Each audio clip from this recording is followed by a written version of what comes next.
Assalaamu calaykum. Maanta waxaa inoo wadaa filimkaas oo la magac baxay Dune. Qaybtiisa toobaad waxayna ka bilaabanaysaa mustaqbalka Julius Atreus waa taliyaha meeraha Taladha oo ku dhiirigelinaya iimaanka iyo daacadnimada dadkiisa sumcadooda oo ka soo horjeeda Imperator Shada. Taliyaha caalamka oo dhan oo loo yaqaan Esli kala wareegida xudunta meeraha Oratos Born Harry Oratos waa isha taliya ee caalamka utunta ma aha taliya wax nafsaani ah, waa furaha safarta sida xaaladaha dagaalka iyo dhibta. Ares ayaa dhab ahaantii ah sababaha mid ka mid ah saameynta kheyraadka ugu qiimaha badan ee caalamka oo dhan.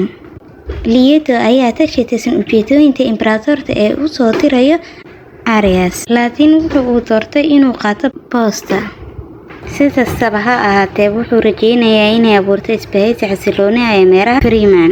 Waa sax inay leeyihiin walaac sida Imperatorka uu ka baqayo Leto awooddiisa taroosaciisa caana noqonaya oo ka shaqeynaya siduu Baron u bedeli lahaa iyo Harkonnen sida uu u maleeyo hoos u dhaca tirada ganacsi. Leto wiilkiisa Paul waxa uu uga jiraa tababar sida dhaxalsadaha mustaqbalka. Paul waxaa la talinaya qaar badan oo ka mid ah xulufadooda dhawaabiye oo ay ka jiraan Doliya, Seedqaata, Tonjan Idaho waa master qabiir ka takhasusay hubka, Titor Wellington iyo Hayred Minute oo ah kombiyuutarka leh awoodda darashada bini'aadamka. Naagta adoonta u ah Leto ahna hooyada Paul waa Lady Jessica waana mid ka mid ah Ben Gesserit. Ben Gesserit waa koox awood badan leh oo ka baxsan bini'aadamka sida indhaynta, been abuurta iyo cod u ogolaanaya inay xakameeyaan kuwa kale. Jessica waxaa loo sii sheegay inay dhali doonto gabadha maalmaha ka mid ah dhalintoontana wiilkaasi oo noqon doona tababarad shaqsi masiixi ah oo leh awood telefarensi taasi oo u horseedi doona caalamka mustaqbal wanaagsan.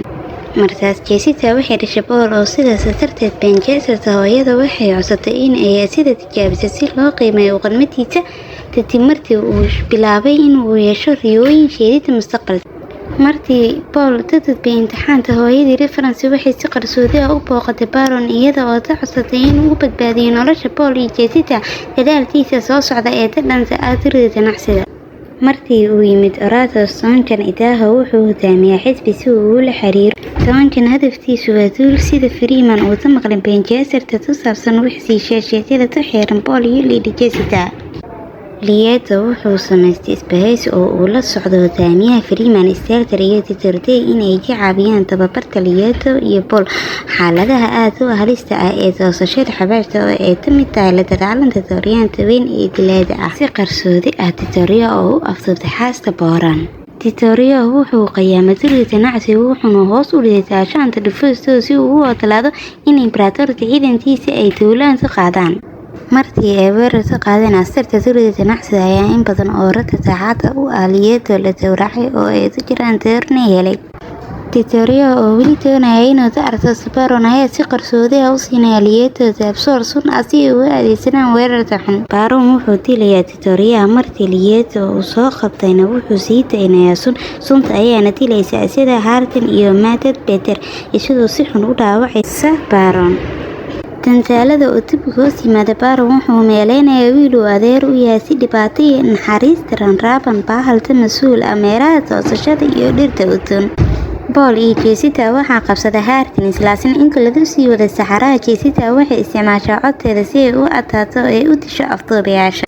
Paul iyo Jessica ayaga oo sii maraya lamadadaan si ay u helaan badbaado utoonta ka hareeraysan ayaa Paul ka haysta fikrado xooggan oo ku saabsan dagaalka quduusida ah taas oo ka dagaalamaya caalamka oo dhan.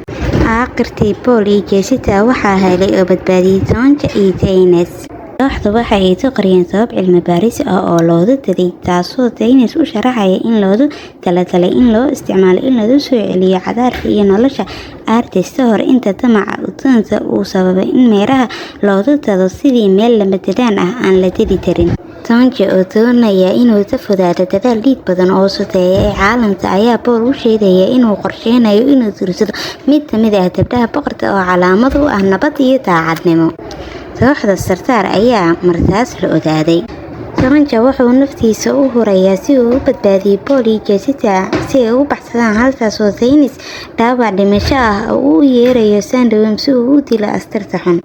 hooyada iyo wiilka ayaa markaas loo ogolayaa inay mid noqdaan qabiilka Freeman taas oo Paul la kulmay gabadha Stilter Gia oo wax badan riyooyinka ardaydan iyo martii uu yimid ciidan kamid ah ciidamada Freeman James ayaa xanaaqay in Stilter uu u ogolaaday dad dibadda ka soo jeeda inay soo biiraan qabiilkooda oo uu soo jeestay Paul inay dagaal dhimasho Paul ayaa adkaaday James isagoo isu cadeynaya dadka taageeraha wuxuuna taasay inuu ugu dambeyntii biiro ayada si uu u sharfo dhaxalka aabihi oo uu keeno nabad waarta oo run ah aras halkaas ayuuna ku dhamaaday filimkeeni aad u mahadsantihiin halkaan iyo kala soco filimiinta kale cusub.